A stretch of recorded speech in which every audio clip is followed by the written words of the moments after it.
अब समय है छत्तीसगढ़ की हर छोटी बड़ी खबरों पर फटाफट नजर डालने का। तो चलिए देखते हैं छत्तीसगढ़ की तमाम छोटी बड़ी खबरें फटाफट अंदाज में।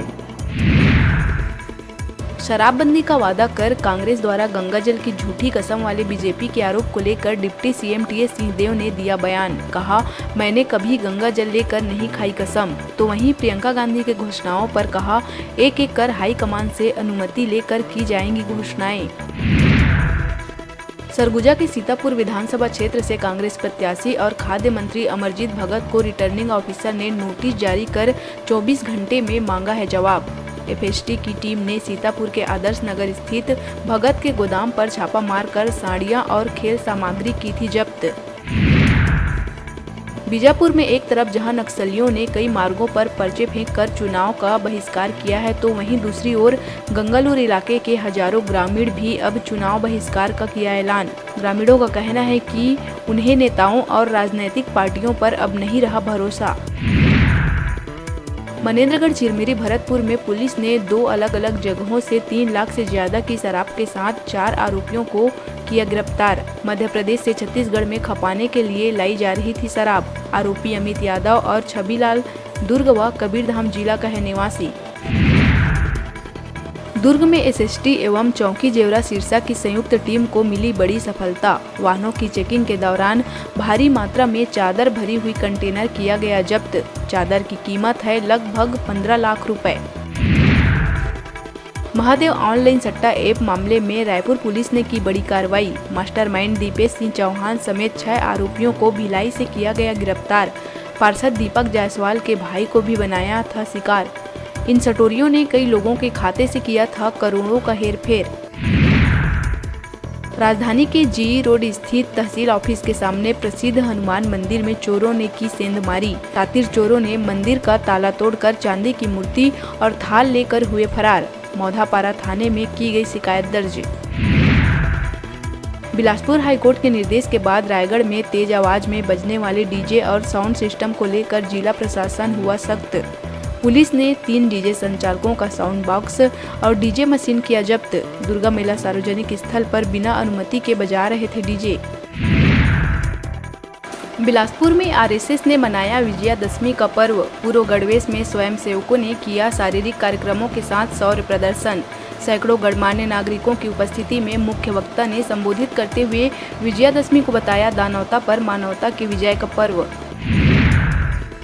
बेमेतरा जिले के चौकी खंडसरा क्षेत्र बेमेतरा कवर्धा मार्ग स्थित उमरिया बेतर चेक पोस्ट पर 2,30,000 नकदी रकम परिवहन करते किया गया जब्त। मौके पर एसएसटी निगरानी टीम द्वारा की जा रही है कार्यवाही। छत्तीसगढ़ शासन के कैबिनेट मंत्री और खरसिया विधानसभा उमेश पटेल ने राजनीति से हटकर मानवता, मित्रता और सकारात्मक राजनीति की मिसाल पेश की है। खम्हरिया विधानसभा से भाजपा प्रत्याशी महेश साहू से मिलने पद्मावती अस्पताल पहुंचे मंत्री उमेश पटेल। उनके शीघ्र स्वास्थ्य लाभ की है कामना। जेसीसीजे के प्रदेश अध्यक्ष अमित जोगी इस बार नहीं लड़ेंगे विधानसभा चुनाव। प्रदेश भर में दौरा कर पार्टी के प्रत्याशियों के पक्ष में बनाएंगे माहौल। अकलतरा से अपनी पत्नी ऋचा जोगी और कोटा से मां रेणु जोगी को जिताने झोंकेंगे पूरी ताकत। अमित जोगी 90 विधानसभा सीटों में से 84 सीटों पर प्रत्याशियों का कर चुके हैं ऐलान। कुछ सीटों पर हमर राज पार्टी व गोड़वाना गणतंत्र पार्टी को समर्थन देने की बनाई है रणनीति। रायपुर पहुंचे महाराष्ट्र के उप मुख्यमंत्री देवेंद्र फडणवीस ने राहुल गांधी की घोषणाओं पर किया पलटवार। कहा कि 5 साल पहले जो गारंटी दी उसमें क्या पूरा किया। हर चुनाव में नई गारंटी देना और उसको भूल जाना केवल छत्तीसगढ़ में नहीं बल्कि राजस्थान में भी है। वहां भी भ्रष्टाचार के सिवा कुछ नहीं हुआ। फडणवीस ने कहा कि वे अपनी तिजोरियां भरने की गारंटी करते हैं कंप्लीट। नामांकन दाखिल करने पहुंचे मुख्यमंत्री भूपेश बघेल। इससे पहले उनके भिलाई स्थित निवास पर उनकी पत्नी मुक्तेश्वरी बघेल ने सीएम का किया तिलक, जिसके बाद सीएम नामांकन दाखिल करने के लिए हुए रवाना। सीएम भूपेश ने तस्वीरें पोस्ट करते हुए लिखा, आप सबका प्यार है मेरा संबल। बलौदाबाजार जिले के कसडोल में आबकारी विभाग ने की बड़ी कार्यवाही। कुम्हारी और हसुआ से 275 लीटर कच्ची महुआ शराब और 2100 किलो लाहन किया गया जब्त। फिलहाल फरार आरोपियों की तलाश में जुटी है पुलिस। दतरेंगी गांव भाटापारा थाना क्षेत्र के एक मकान पर दबिश देकर आरोपी उदल यादव के पास से 50 पवा शराब किया गया बरामद। सीएम भूपेश ने कांग्रेस शक्ति प्रदर्शन कर दुर्ग के पाटन विधानसभा क्षेत्र में अपना नामांकन किया दाखिल। इस दौरान कांग्रेस के कई दिग्गज नेता रहे मौजूद। वहीं दुर्ग जिले के सभी प्रत्याशियों ने कराया अपना नामांकन दाखिल।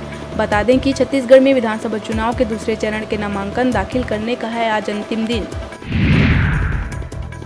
अभी वक्त हो चला है छोटे से ब्रेक लेने का, तो देखते रहिए न्यूज़ 36 छत्तीसगढ़ की आवाज।